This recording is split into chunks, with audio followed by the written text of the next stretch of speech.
Hi നമസ്കാരം, this is Rahman. G S T journal entry അക്കൗണ്ട്സിൽ എങ്ങനെ രേഖപ്പെടുത്താമെന്നും ഇൻപുട്ട് ടാക്സ് ക്രെഡിറ്റ് എങ്ങനെ ചെയ്യണമെന്നുമാണ് ഈ സെക്ഷനിൽ നമ്മൾ എടുക്കുന്നത്. സോ 4 രീതിയിലാണ് നമ്മൾ ജി എസ് ടി മെൻഷൻ ചെയ്തിട്ടുള്ളത്. ഒന്ന് S G S T, C G S T, I G S T and U T G S T. ഇതിൽ എന്താണ് S G S T? State goods and services tax. എന്താണ് C G S T? Central goods and services tax. കേരളത്തിനുള്ളിൽ നിന്ന് state purchase and സെയിൽസിൽ നമ്മൾ രേഖപ്പെടുത്തുന്ന 2 ടാക്സുകളുടെ പേരാണ് S G S T and C G S T. Out of state പർച്ചേസിൽ നമ്മൾ രേഖപ്പെടുത്തുന്ന ടാക്സിൻ്റെ പേരാണ് ഐ ജി എസ് ടി എന്നുള്ളത്. നമ്മൾ യൂണിയൻ ടെറിട്ടറി ടാക്സ്, കേന്ദ്രഭരണ പ്രദേശ ടാക്സിനെ നമ്മൾ വിളിക്കുന്ന പേരാണ് U T G S T, union territory goods and services tax. G S T വരുന്നതിന് മുന്നേയുള്ള VAT, purchase tax, surcharge, cess, entry tax, luxury tax എന്നിവ എസ് ജി എസ് ടിയിലും excise duty, service tax, A D E, surcharge and cess എന്നിവ C G S ടിയിലും C V D and S A D, C S T എന്നീ ടാക്സുകൾ I G S ടിയിലും ലയിക്കുകയുണ്ടായി. നിലവിൽ product and സർവീസിൽ India government tax ഈടാക്കുന്നത് 0%, 5%, 12%, 18%, 28% എന്നീ ക്രമത്തിലാണ്.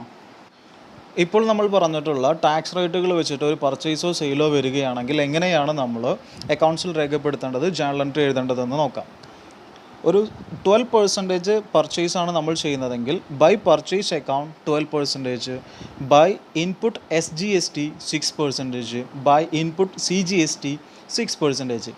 എത്രയാണോ ടാക്സ് വന്നിരിക്കുന്നത്, 12% ടാക്സ് പർച്ചേസ് ആണെങ്കിൽ അതിൻ്റെ നേർപകുതി എസ് ജി എസ് ടിയിലേക്കും സി ജി എസ് ടിയിലേക്കും ഡിവൈഡ് ചെയ്തിട്ട് ടു അക്കൗണ്ടിൽ, ക്രെഡിറ്റ് ചെയ്യേണ്ട അക്കൗണ്ടിൽ, സപ്ലയർ ആണെങ്കിൽ ക്രെഡിറ്റ് പർച്ചേസ് ആണെങ്കിൽ സപ്ലയറുടെ പേരും, ക്യാഷ് പർച്ചേസ് ആണെങ്കിൽ ക്യാഷ് എന്നും രേഖപ്പെടുത്തുക. ഡെബിറ്റ് സൈഡിൽ വന്ന ടോട്ടൽ വാല്യൂസിനെ കൂട്ടിയിട്ട് ക്രെഡിറ്റ് സൈഡിലേക്ക് ട്രാൻസ്ഫർ ചെയ്യുകയും ചെയ്യുക. ഇപ്പോൾ നമ്മൾ ചെയ്തിട്ടുള്ള ഒരു പർച്ചേസ് എന്ന് വെച്ച് കഴിഞ്ഞാൽ ഒരു സ്റ്റേറ്റ് പർച്ചേസ് ആണ്.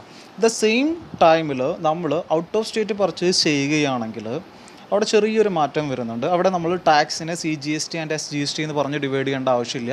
അപ്പോൾ നമ്മൾ എൻട്രി വരിക by purchase by I G S T to supplier or cash എന്നാണ്. എത്രയാണോ ടാക്സ് റേറ്റ് ടോട്ടൽ വരുന്നത് അതിനെ total I G S T 12% ആയിട്ട് കാണിച്ചാൽ മാത്രം മതി.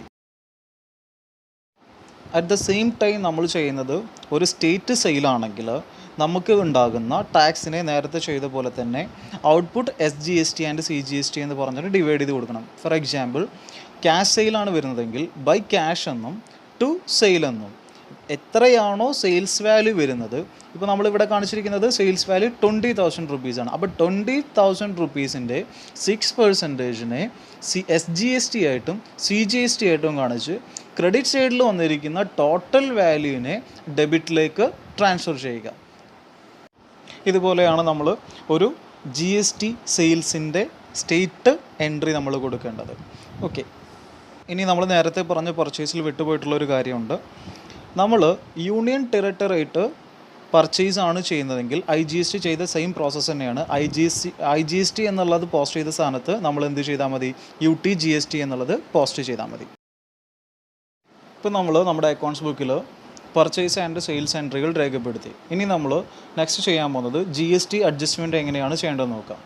ജി എസ് ടി അഡ്ജസ്റ്റ്മെൻറ്റ് ചെയ്യുമ്പോൾ പർച്ചേസ് ആൻഡ് സെയിൽസ് ചെയ്യുമ്പോൾ ടാക്സിനെ ക്രെഡിറ്റ് ചെയ്തിരിക്കുകയാണെങ്കിൽ അഡ്ജസ്റ്റ്മെൻറ്റ് ടൈമിൽ ഡെബിറ്റ് ചെയ്യുകയും ഡെബിറ്റ് ചെയ്ത ടാക്സിനെ ക്രെഡിറ്റ് ചെയ്യുകയും ചെയ്യുക. സോ ഒരു എക്സാമ്പിൾ ഞാൻ പറയാം. By output C G S T by output S G S T to input C G S T to input S G S T. നമ്മൾ purchase ചെയ്തപ്പോൾ ഇൻപുട്ട് സി ജി എസ് ടിനെയും S G S ടിനെയും നമ്മൾ debit ചെയ്തിരിക്കുകയായിരുന്നു. ഇവിടെ adjustment വന്നപ്പോൾ നമ്മൾ നേരെ എന്ത് ചെയ്തു, ഓപ്പോസിറ്റ് ചെയ്തു.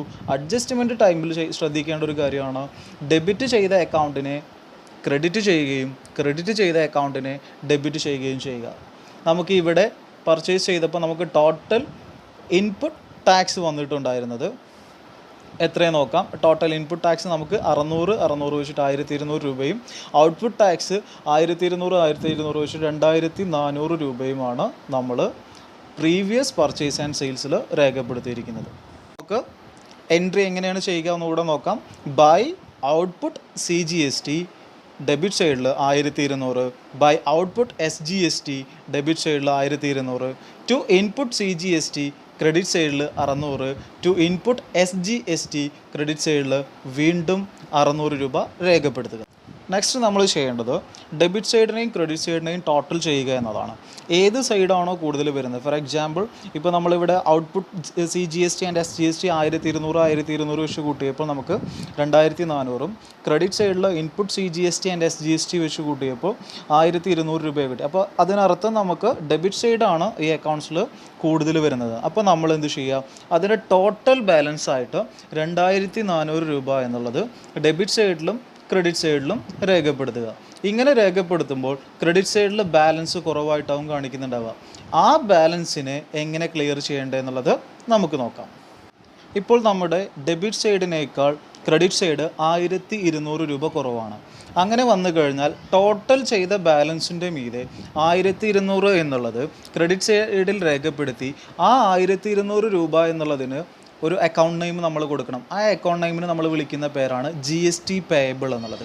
എന്തുകൊണ്ടാണ് GST പേയബിൾ എന്ന് പറഞ്ഞ് ക്രെഡിറ്റ് സൈഡിൽ കാണിച്ചതെന്ന് വെച്ച് കഴിഞ്ഞാൽ, നമ്മൾ അക്കൗണ്ട്സ് പഠിക്കുമ്പോൾ നമ്മൾ ബേസിക്കായിട്ട് പഠിച്ചതാണ്, ലാബിലിറ്റി ഇൻക്രീസ് ചെയ്ത് കഴിഞ്ഞാൽ ക്രെഡിറ്റ് ചെയ്യുക എന്നുള്ള പ്രോസസ്സ് വെച്ചാണ് നമ്മൾ എന്ത് ചെയ്തിരിക്കുന്നത്, GST പേയബിൾ എന്നുള്ളതിനെ ക്രെഡിറ്റ് ചെയ്തിരിക്കുന്നത്. അറ്റ് ദ സെയിം ടൈം നമ്മളുടെ എമൗണ്ട് ക്രെഡിറ്റ് സൈഡിലാണ് കൂടുതലെങ്കിൽ നമ്മൾ എന്ത് ചെയ്യുക, ഡെബിറ്റ് സൈഡിൽ എമൗണ്ട് കൊടുന്ന് പോസ്റ്റ് ചെയ്തിട്ട് അതിനെ GST റീഫണ്ടബിൾ എന്നും പറയുന്നു.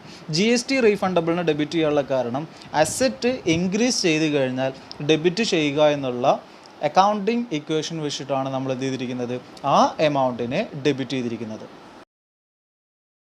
ഇനി നമ്മൾ ചെയ്യുന്നത് ഇൻപുട്ട് ടാക്സ് ക്രെഡിറ്റ്. എന്താണ് input tax credit? Manufacturer, wholesaler and retailer കൊടുത്തിട്ടുള്ള GST എമൗണ്ട് തിരിച്ച് അവരുടെ അക്കൗണ്ടിലേക്ക് റിട്ടേൺ ചെയ്യുന്നതിനെയാണ് ഇൻപുട്ട് ടാക്സ് ക്രെഡിറ്റ് എന്ന് പറയുന്നത്. For example, supplier, business, customer. ഇവിടെ ബിസിനസ് സപ്ലയറിലേക്ക് കൊടുത്തിട്ടുള്ള ടാക്സ് എമൗണ്ട് കസ്റ്റമറിൽ നിന്ന് ഈടാക്കി ബാലൻസ് വരുന്ന എമൗണ്ട് ഗവൺമെൻറ്റിലേക്ക് അടക്കുന്ന പ്രക്രിയ. അവിടെ ബിസിനസ് തിരിച്ച് ബിസിനസ്സിലേക്ക് ഈടാക്കുന്ന എമൗണ്ട്, ടാക്സ് എമൗണ്ട് എത്രയാണോ അതിനെയാണ് ടാക്സ് റിട്ടേൺ ഇല്ലെങ്കിൽ ഇൻപുട്ട് ടാക്സ് ക്രെഡിറ്റ് എന്ന് പറയുന്നത്. അഗെയിൻ ഒരു എക്സാമ്പിളും കൂടെ പറയാം. 1000 രൂപയുടെ പർച്ചേസ് ബിസിനസ് ചെയ്യുമ്പോൾ 100 രൂപ ടാക്സ് 10% വെച്ച് 100 രൂപ ടാക്സ് സപ്ലയർക്ക് കൊടുക്കുകയും 1000 രൂപക്ക് പർച്ചേസ് ചെയ്ത പ്രൊഡക്റ്റ് 1500 രൂപക്ക് കസ്റ്റമറിലേക്ക് വിൽക്കുമ്പോൾ 1500 രൂപയുടെ 10% 150 രൂപ ടാക്സ് കസ്റ്റമറിൽ നിന്ന് ബിസിനസ്സിലേക്ക് ലഭിക്കുകയും ചെയ്യുന്നു. ഈ ടൈമിൽ 150 രൂപ ടാക്സ് ഇനത്തിൽ ബിസിനസ്സിലേക്ക് കിട്ടിയതിൽ നിന്ന് 100 രൂപ നേരത്തെ ബിസിനസ് സപ്ലയർക്ക് കൊടുത്തതിൽ നിന്ന് 100 രൂപ തിരിച്ചെടുക്കുകയും ബാക്കിയുള്ള 50 രൂപ ഗവൺമെൻറ്റിലേക്ക് അടക്കുകയും ചെയ്യുന്നു. ഈ 100 രൂപ റിട്ടേൺ ചെയ്യുന്നതിനെയാണ് നമ്മൾ ഇൻപുട്ട് ടാക്സ് ക്രെഡിറ്റ് എന്ന് പറയുന്നത്. സോ ഇപ്പോൾ നമ്മൾ ചെയ്തത് പർച്ചേസ് ആൻഡ് സെയിൽസ് സെക്ഷനിൽ വരുന്ന basic journal entry and adjustments. നിങ്ങൾക്ക് ഈ വീഡിയോ കണ്ടതിൽ കൂടുതൽ സംശയങ്ങൾ എന്തെങ്കിലും ഉണ്ടെങ്കിൽ ഒന്നുകൂടെ വീഡിയോ റിപ്പീറ്റ് ചെയ്യുക. എന്നിട്ടും സംശയങ്ങൾ മാറിയിട്ടില്ലെങ്കിൽ കമൻറ്റ് ചെയ്യുക. ഇല്ലെങ്കിൽ ഹെൽപ്പ് ലൈൻ നമ്പർ താഴെ കൊടുക്കുന്നുണ്ട്, അതിൽ ബന്ധപ്പെടുക. Thank you very much. Signing off Rahman.